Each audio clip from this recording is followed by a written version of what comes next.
Hello, xin chào tất cả các bạn. Thì như lời đã hứa, hôm nay Kênh Ăn Gì Đây muốn chia sẻ đến với các bạn bí quyết làm dầu tỏi như thế nào để cho tỏi thơm vàng và bảo quản được lâu. Nhưng mà dầu của mình cũng rất là thơm, không sợ hư hỏng, và tỏi thì giòn, có khi là để được nửa tháng hoặc là cả tháng thì vẫn rất là giòn. Món dầu tỏi này thì các bạn, mình làm số lượng nhiều, mình dự trữ để khi mà mình cần chế biến các món ăn như là thịt, cá, hải sản vân vân thì các bạn sẽ có và các bạn dùng ngay. Rồi để làm được dầu tỏi thơm ngon và giòn để được lâu, các bạn cần chuẩn bị cho mình các nguyên liệu. Ở đây là 150g tỏi. Đây là tỏi sau khi mình đã bóc vỏ và mình băm nhuyễn. Nếu như nhà của các bạn làm nhiều hơn thì các bạn có thể là tùy ý tăng cái lượng tỏi lên. Tiếp theo nữa, mình chuẩn bị ở đây là 500ml dầu ăn. Rồi bây giờ chúng ta sẽ cùng bắt tay vào thực hiện công thức làm dầu tỏi tại nhà nhé. Rồi đầu tiên thì mình cho vào đây 250ml dầu ăn. Mình trước khi phi dầu mình có một lưu ý đến với các bạn. Đối với dầu tỏi thì các bạn muốn phi, các bạn nên sử dụng một cái nồi cao giống như của mình, hoặc là dùng chảo cũng được, nhưng mà cái chảo nó phải là đáy sâu lòng. Như vậy thì khi mà mình phi tỏi dầu nó sẽ không có bị trào ra, rất là nguy hiểm với các bạn, dễ bị phỏng. Cho nên là tốt hơn hết đó là các bạn sẽ dùng một cái nồi cao giống như của mình nè để mình phi nha. Giờ mình mở lửa lớn để chờ cho dầu nó thật là nóng, thật là sôi. Các bạn để mức lửa lớn nhất cho mình nha. Mình cho vào đây 1/4 muỗng cà phê muối. Rồi mình chờ cho dầu nó thật là nóng luôn. Rồi để biết được là dầu đã đạt được cái độ nóng nhất định chưa để mà mình cho tỏi vào thì có một cách rất là đơn giản. Các bạn sẽ cho vào đây một tí tỏi băm. Nếu như mà tỏi nó khi mình cho vào dầu mà nó nổi lên trên mặt liền, tức là dầu đã đạt. Rồi như vậy là đạt rồi đó các bạn. Mình vẫn đang để mức lửa lớn, mình sẽ cho tỏi vào từ từ. Các bạn nhớ là không nên cho vào một lúc hết 150g tỏi nha, mình cho từ từ vào. Đó, mình cho từng vá vào như vậy đó các bạn. Vẫn đang để mức lửa lớn. Bếp của mình có 6 số thì mình để số 6 luôn. Rồi mình cho và mình khuấy như thế này. Nếu mà các bạn cho vào một lúc số lượng nhiều luôn là dễ bị trào dầu, dễ bị phỏng lắm nha các bạn.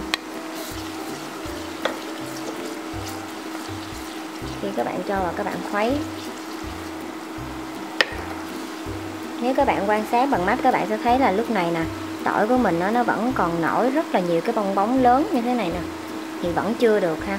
Mình vẫn tiếp tục để mức lửa lớn giúp mình. Và lúc này các bạn thấy là những cái bong bóng nè, nó không có còn nổi lên nhiều nữa, mà sẽ có những cái bong bóng nhỏ li ti như thế này, tức là tỏi của mình nó đã được rồi. Các bạn chỉnh về mức lửa nhỏ nhất giúp mình. Nếu như là bếp ga thì các bạn chỉnh về mức lửa liu riu. Và bây giờ thì các bạn là không cần phải khuấy liên tục, cứ lâu lâu các bạn cứ khoảng chừng 15-20 giây thì các bạn cứ đảo một lần cho đến khi tỏi nó thật sự vàng giòn ha. Rồi ở trong nhà thì các bạn nên mình làm sẵn một cái hũ dầu tỏi như thế này nè, để khi mà mình chế biến các món ăn hoặc là mình ướp thịt, ướp cá thì cũng có để mà mình dùng ngay. Thì phi tỏi thì mình nghĩ là cũng có rất là nhiều bạn biết rồi, nhưng mà để phi dầu tỏi như thế nào để cho dầu nó thơm, tỏi thì nó vàng giòn và mình để được lâu nhưng mà tỏi nó vẫn rất là giòn.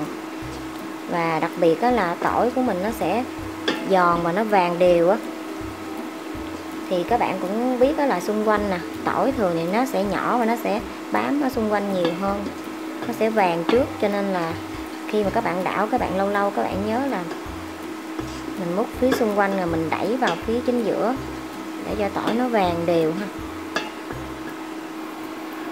Rồi nếu các bạn quan sát các bạn sẽ thấy là tỏi của mình nó đã vàng giòn rất là đều luôn, rất là thơm các bạn ơi. Bây giờ thì chúng ta sẽ tắt bếp nha. Như các bạn cũng biết thì lúc này dầu vẫn còn rất là nóng và tỏi cũng còn giữ nhiệt rất là nhiều. Vì vậy cho nên là khi mà để nguội hẳn như thế thì tỏi của mình sẽ dễ bị cháy khét và nó chuyển sang cái màu không được đẹp nữa, có thể là vàng đậm hoặc là dễ bị cháy khét. Vì vậy cho nên là mình sẽ cho thêm 250ml dầu ăn còn lại vào. Như vậy thì dầu tỏi của mình nó sẽ nguội lại và tỏi của mình sẽ giữ được cái màu vàng đẹp và giòn lâu, không sợ cháy khét ha. Wow, rất là ngon các bạn ơi. Rồi bây giờ mình sẽ trút dầu tỏi ra ngoài một cái thau để các bạn có thể quan sát rõ hơn về màu sắc nha.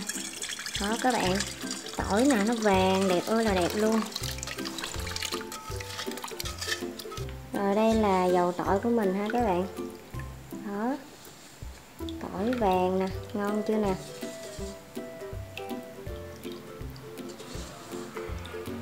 Rồi mình chúc cho tất cả các bạn sẽ thành công với công thức làm dầu tỏi này nha. Với cách làm này các bạn sẽ có được dầu tỏi thật là thơm ngon. Tỏi thì vàng giòn đều hết và các bạn để rất là lâu, bảo quản rất là lâu, nhưng mà dầu vẫn rất là thơm ngon và tỏi vẫn rất là giòn. Nếu như các bạn cảm thấy yêu thích, đừng quên cho mình một like và đăng ký kênh để ủng hộ cho mình, cũng như là chia sẻ cho thật nhiều bạn bè để biết thêm một công thức nữa về cách làm dầu tỏi tại nhà này nhé.